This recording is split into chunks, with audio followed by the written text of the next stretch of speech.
Bom, primeiramente, boa noite a todos. Como vocês estão? Passaram aí a fim de semana bem prontos aí para a nossa primeira aula da semana. Semana passada a gente já conversou, Conversou um pouquinho sobre a nossa primeira função executiva, ou função elementar, como vocês queiram identificar, quem é à vontade.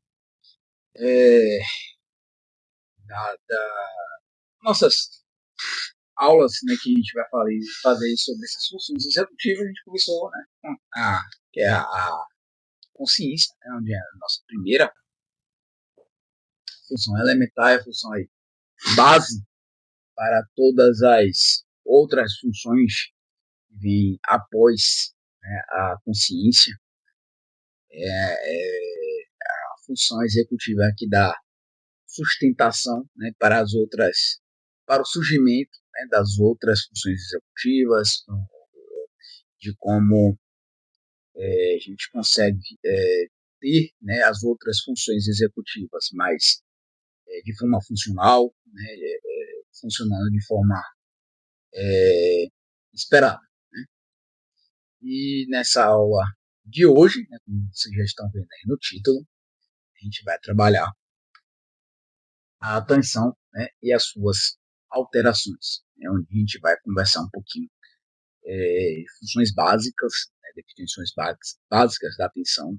A gente vai trabalhar um pouquinho também da neuropsicologia da atenção, algumas terminologias que são importantes para vocês entenderem o processo da atenção em si, de vocês compreenderem de como funciona a atenção, de como a gente consegue avaliar o processo atencional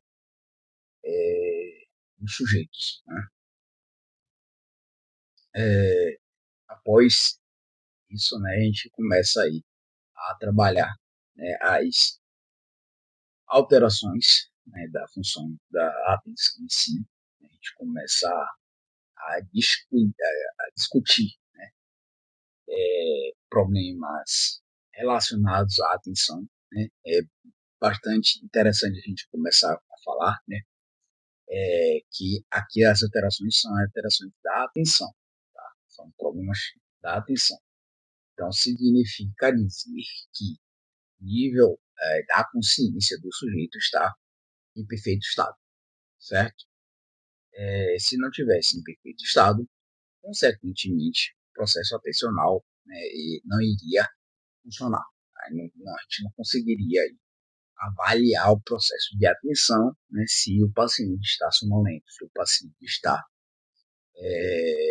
não está vigível. A gente chama de vigível ou não vigível, onde o nível de consciência está aceitável, está nítido, possível para a gente poder avaliar as outras funções executivas que são chaves aí para a gente detectar alguma possível psicopatologia, alguma possível dificuldade de aprendizado, algumas possíveis patologias que podem surgir aí, podem atrapalhar, surgir e atrapalhar o funcionamento aí dos seres humanos. Dito isso, para quem não me conhece, meu nome é Matheus, psicólogo, gravo esses vídeos no intuito de ensinar vocês tanto a neuropsicologia, tanto a terapia cognitivo-comportamental, como essa psicoterapia ela funciona, quais são os requisitos básicos para a gente começar a trabalhar dentro da terapia cognitivo-comportamental. E também a gente começa essa é a terceira aula que a gente começa a conversar sobre a psicopatologia em si, as funções executivas em si. A gente já tem uma introdução sobre essas funções elementares, o que é importante a gente saber antes de a gente entrar nas funções executivas em si. Já conversou da primeira função executiva, que foi a consciência, aquela função que dá base da sustentação para as outras funções executivas existirem. E na aula de hoje, né, como já foi falado, a gente vai falar um pouquinho da atenção.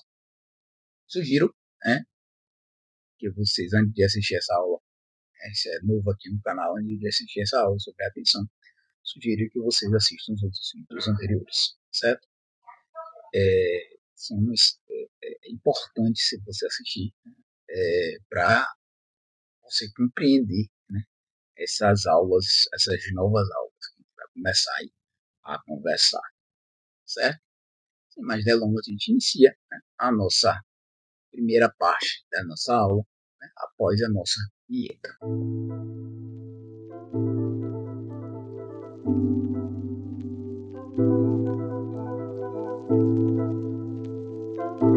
Pois bem, dando início aí, iniciando, né, a aula sobre a atenção, a gente não pode iniciar, né, sem falar as definições básicas, né, dentro aí da atenção. O que é a atenção? A atenção ela pode ser definida, né, como a direção da consciência, o estado aí de concentração da atividade mental sobre um determinado objeto, a fim de explicitar, o que os mecanismos da atenção representam para o funcionamento psíquico normal. William, né, ele dizia que milhões de itens que são apresentados aos meus sentidos nunca expressam, né, propriamente em minha mente, em minha experiência. Por quê? Porque esses itens não são de interesse para a minha pessoa. A gente recebe vários estímulos, né, só que a gente presta atenção, a gente sustenta, alterna a nossa atenção, né, para os estímulos que chamam a nossa atenção. Então, os outros estímulos que não interessam para mim, né, para nós, a gente ignora. Né? Então, a atenção é mais ou menos isso, né? É a gente focar, né, nos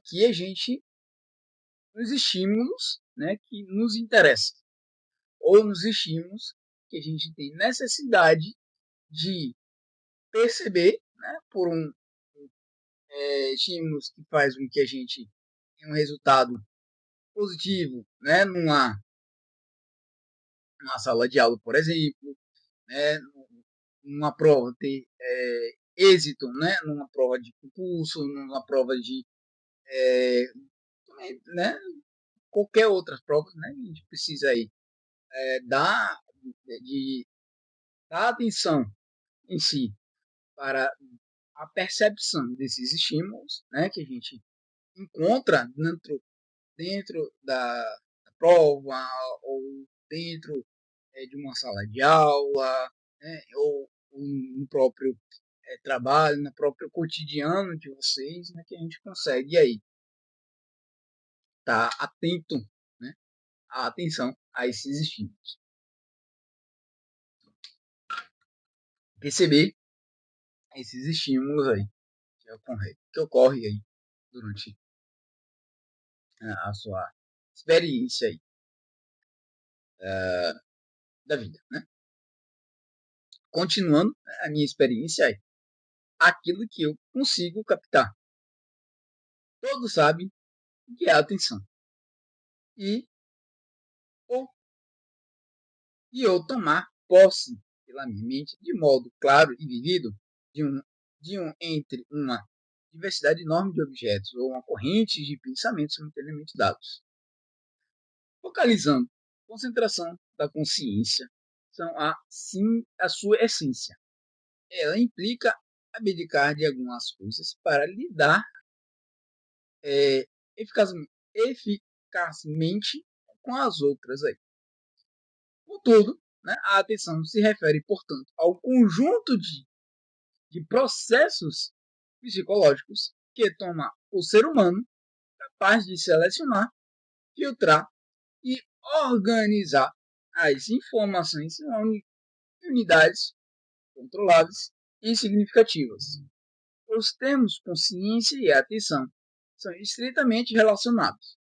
A determinação do nível de consciência é essencial para a avaliação da atenção.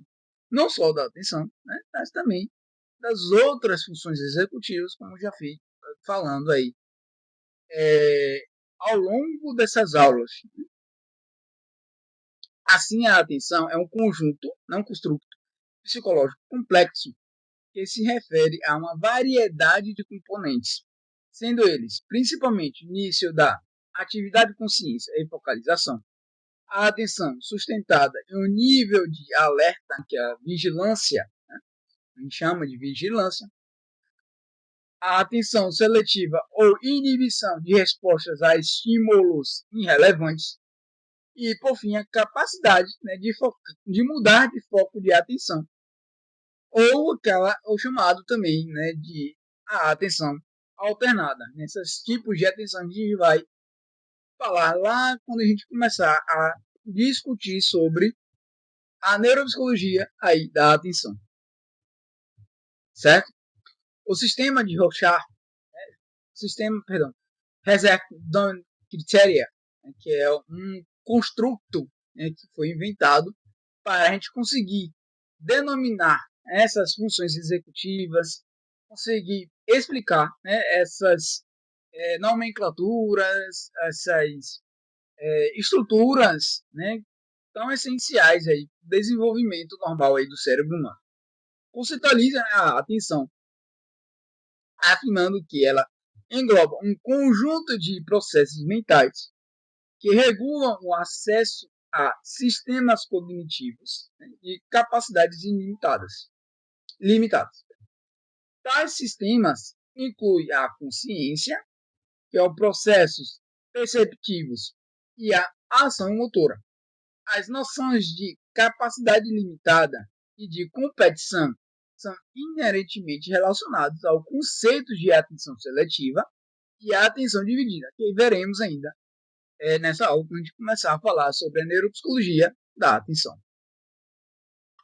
Dito isso, a gente começa a falar um pouquinho sobre os conceitos da psicologia e da psicopatologia clássicas da atenção. Tomando-se em consideração a natureza da atenção, pode-se discernir, né, dois tipos básicos da atenção, que são a atenção voluntária, que exprime a concentração ativa e intencional da consciência sobre um objeto, e a espontânea, que é aquele tipo de atenção subsidiado pelo interesse momentâneo, incidental, que desperta este ou aquele objeto. Esta última geralmente está aumentada nos estados mentais em que o indivíduo tem um pouco controle voluntário sobre sua atividade mental. Em relação à direção da atenção, pode-se discriminar duas formas básicas, que é a atenção externa, que é projetada para o mundo subjetivo do sujeito, né, voltada para o mundo exterior ou para o corpo, geralmente de natureza mais sensorial, utilizando os órgãos dos sentidos, né, difere-se da atenção interna, que está voltada para os processos mentais do próprio indivíduo. Né, uma atenção mais reflexiva, introspectiva, né, e mediativa. Em relação à amplitude atencional, há uma atenção focal que se mantém concentrada sobre um campo determinado, relativamente delimitado e restrito da consciência. Em contraposição, a atenção aí dispersa, que não se concentra em um campo determinado, espalhando-se de modo menos delimitado. Foi aí um psiquiatra suíço, né, Eugene Bleuner, que sugeriu, né, ao início do século XX, que a atenção tinha duas qualidades fundamentais: a tenacidade e a vigilância. Mas o que significa a tenacidade? Pois bem, a tenacidade consiste na capacidade do indivíduo de fixar e manter sua atenção sobre um determinado estímulo em um tema de conversa ou em um campo de atenção. Na tenacidade, a atenção se prende a um certo estímulo, fixando-se sobre ele. A vigilância, portanto, ela é definida como o aspecto da atenção relacionado à mudança de foco de um objeto para o outro. Tais qualidades são com frequência antagônicas. Por exemplo, nos estudos dos estados maníacos, os pacientes costumam apresentar uma hipotenacidade, ou seja, a redução da capacidade de fixar a atenção, e uma hipervigilância, que é uma atenção que salta rapidamente a um estímulo para o outro. Então, é também relacionado à distrabilidade, né, onde a gente tem a distração do paciente. O que é isso, a distração? É onde o paciente consegue captar vários estímulos externos, mas, consequentemente, ele não consegue focar em um determinado estímulo, né? Um estímulo tão importante para o funcionamento cerebral. Não só dos estados maníacos, também uma patologia, né? Patologia do desenvolvimento, chamado aí, como todos conhecem, né? Está aí na moda, né? Tem vários diagnósticos, né? Que é o chamado TDAH, né? Onde o paciente ele tem essa hipervigilância, mas em compensação tem uma hipotenacidade.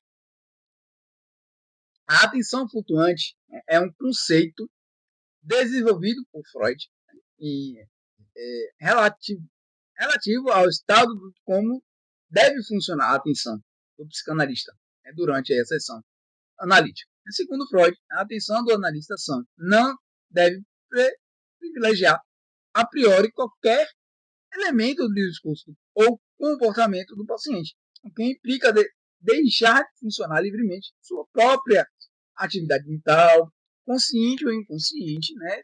Deixando-se livre a atenção e suspeitando ao máximo as motivações, os desejos e os planos próprios.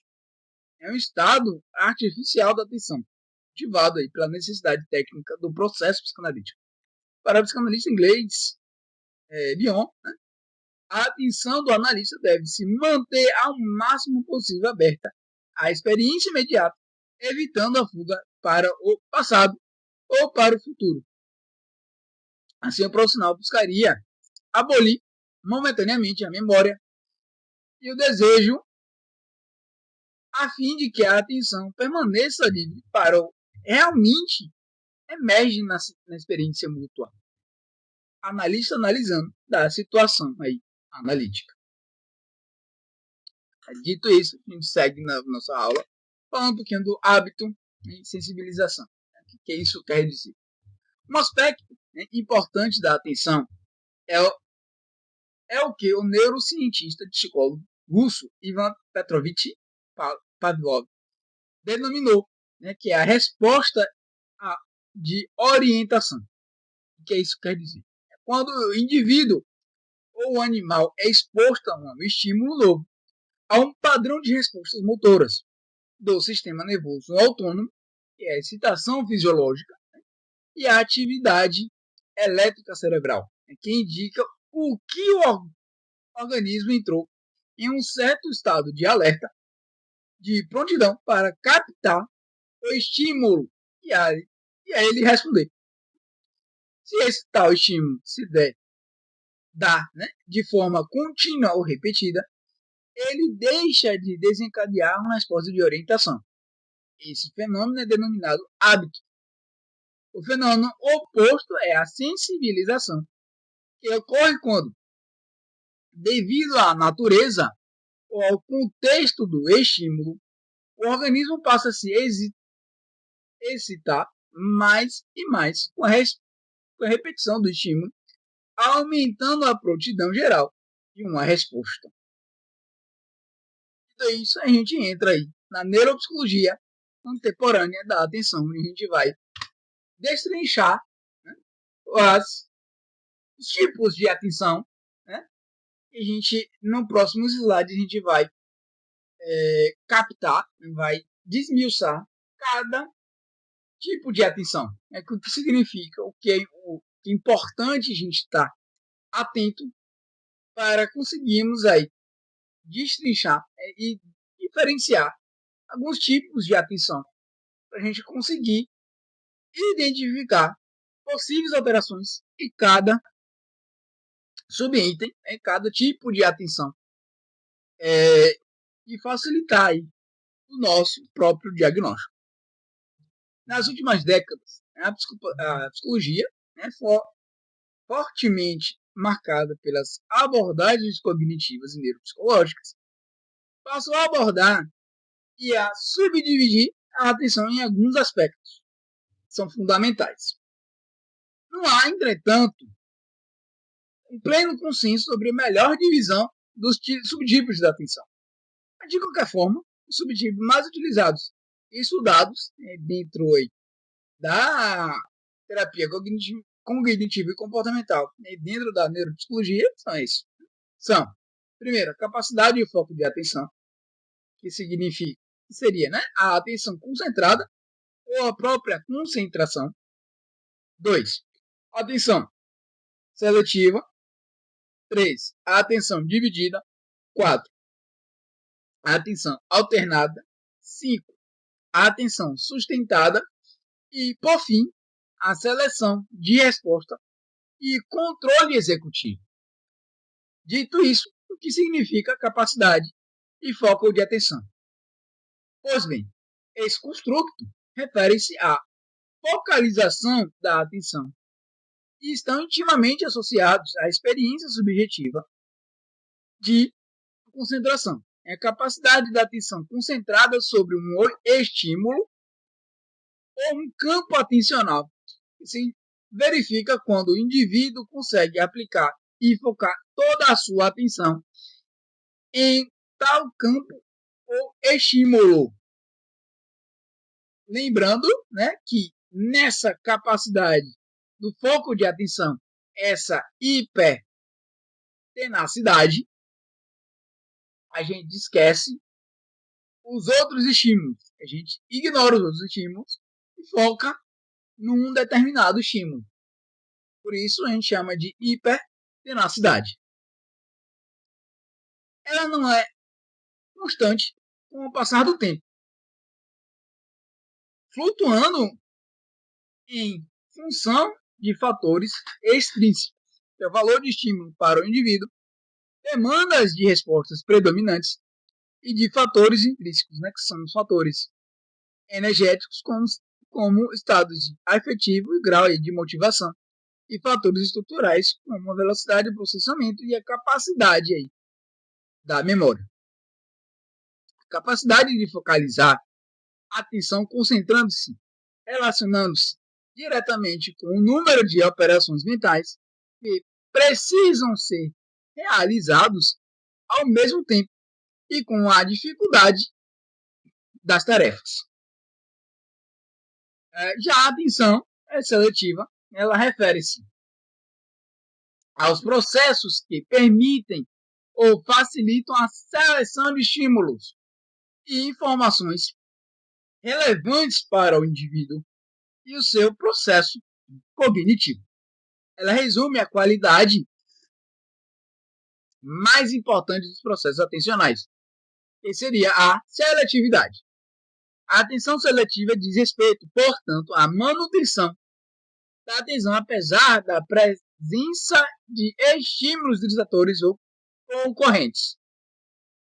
Todo o tempo, o sujeito é inundado por um número quase infinito de sinais vindos de exterior ou do interior. A atenção seletiva limita as informações que chegam aos sistemas cerebrais neurocognitivos, Além disso, aumenta a capacidade de processar e dar conta dos estímulos e das informações mais relevantes, mais essenciais para o sujeito, fundamentais aí para o desenvolvimento cognitivo e comportamental global. Quando a atenção elege outros certos estímulos, a capacidade de responder a outros diminui proporcionalmente. O indivíduo que lê um livro, por exemplo, em um ônibus lotado de pessoas, com 1000 ruídos no ambiente, está exercendo exitosamente a capacidade da sua atenção seletiva. Há certa sobreposição entre os conceitos de atenção seletiva e atenção concentrada. Esse tipo aí de atenção também pode ser chamado aí de uma hipertenacidade, né, onde você tem uma capacidade aí de atenção seletiva, né, de atenção também sustentada, né, a um determinado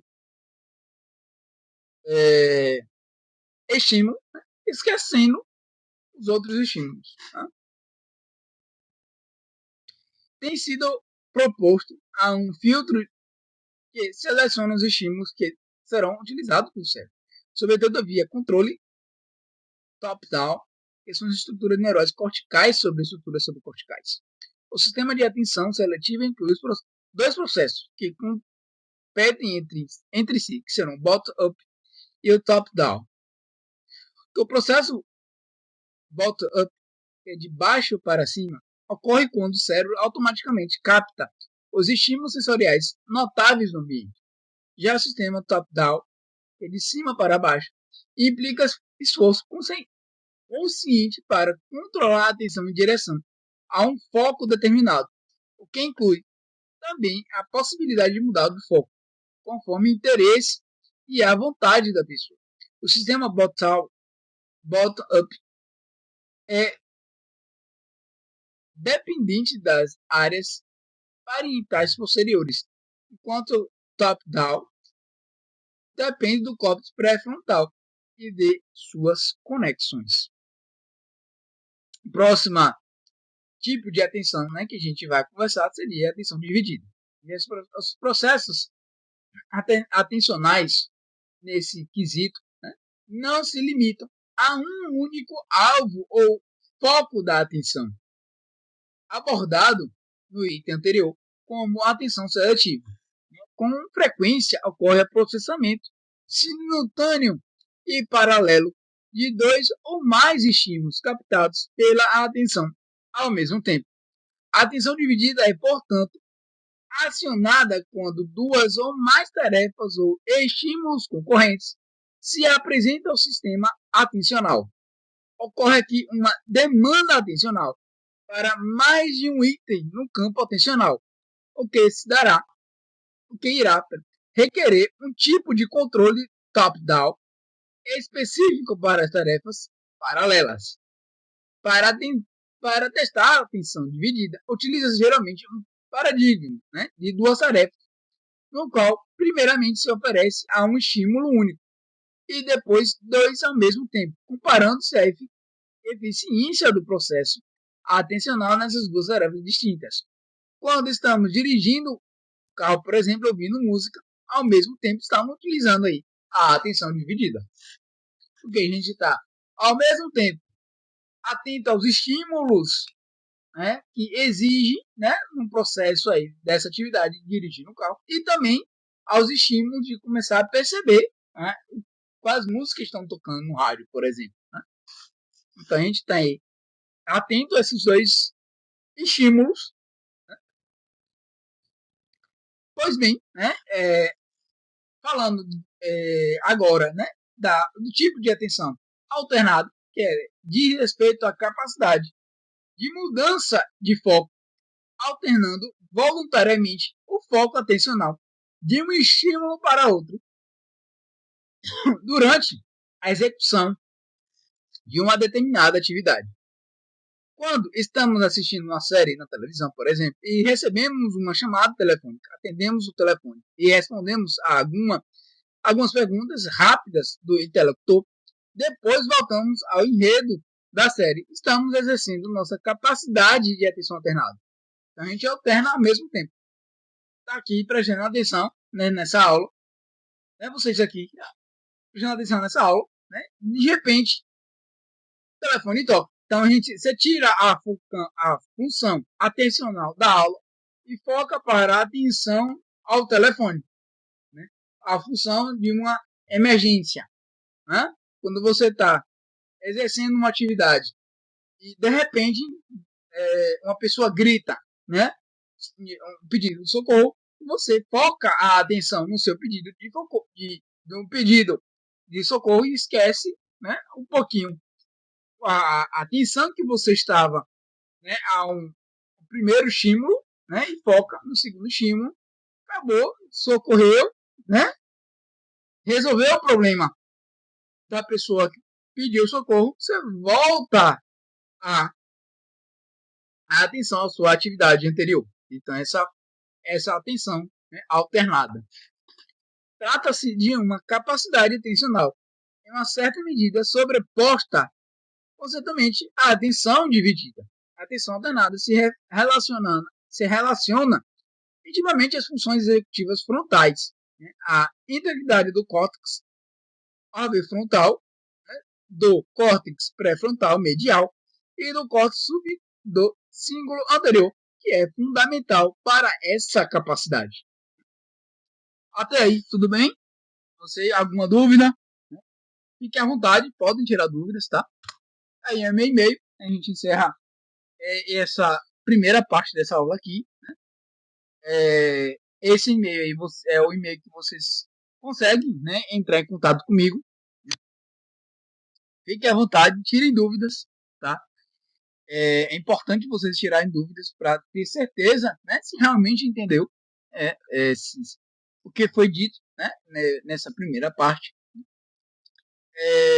No mais aí, né, espero que tenha ajudado vocês a entender essa primeira parte dessa aula, né, tenham gostado dessa aula.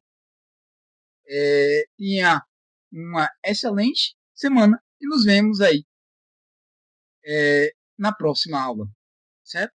Uma boa semana e até a próxima aula. Fui!